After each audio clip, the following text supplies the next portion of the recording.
I don't want other people to miss out on the opportunity and the personal growth and the freedom and autonomy that comes from taking ownership of your life, which is really what business ownership is. The power of business is the power of leverage because you only have so much time.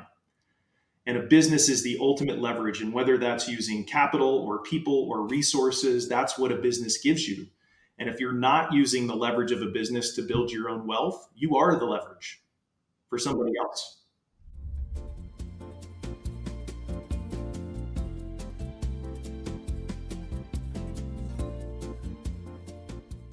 It's interesting to me how many individuals don't even know that this is a thing or that it exists. I mean, my background, I had my investment licenses for 15 years, and even as a financial advisor, we weren't taught about ROBS that it existed, and naturally, why would we? Because the goal of an advisor is to build, assets under management, and it wouldn't really work out in that regard with people then using those money to go into businesses. But when I don't know that even after when we bought our first franchise back in 2015 that I even knew about ROBS. So it's like, wow, if someone who literally spent years in financial services and in that industry doesn't know about it, there's got to be a ton of people that have no idea that this is a thing.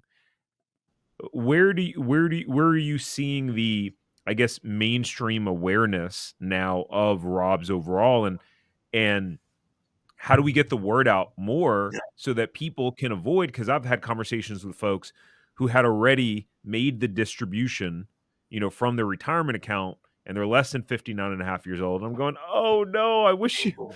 I wish you could there was a different way you could have done this that probably would have been more advantageous." Yeah.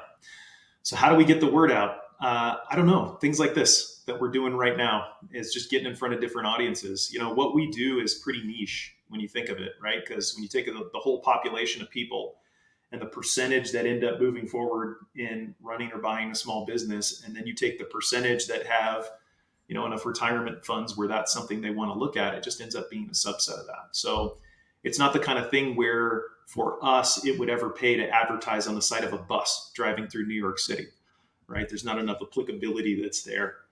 So really, I think it's just um, educating key influencers and educators in the small business community, because that's most likely where people are going to end up before they're going down the path of committing to, hey, this is something I want to do, and I got to figure out how. Yeah.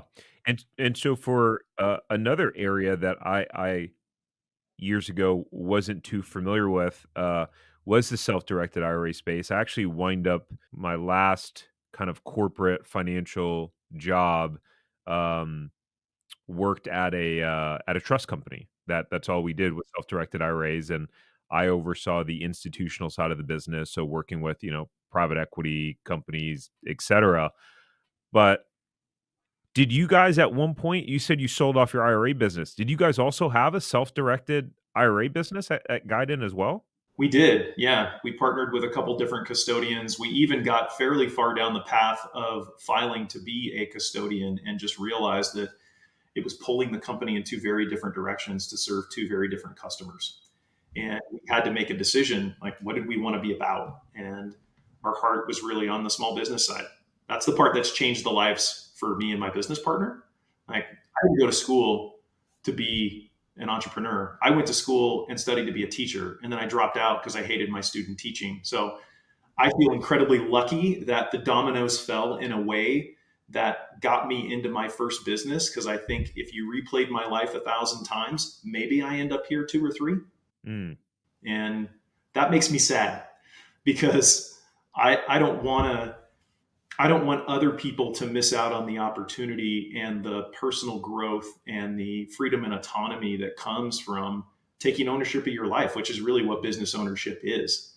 It's recognizing sort of your power to create value in the world. And I guess one of the things I like to share with people is the power of business is the power of leverage because you only have so much time. And a business is the ultimate leverage. And whether that's using capital or people or resources, that's what a business gives you. And if you're not using the leverage of a business to build your own wealth, you are the leverage for somebody else. If you enjoyed this short clip from the podcast, you can check out another short clip right here. Or if you want to watch the full episode of this podcast, you can watch that here. And remember, knowledge is not power. It's applied knowledge that's power. Take care. Have a great rest of your day.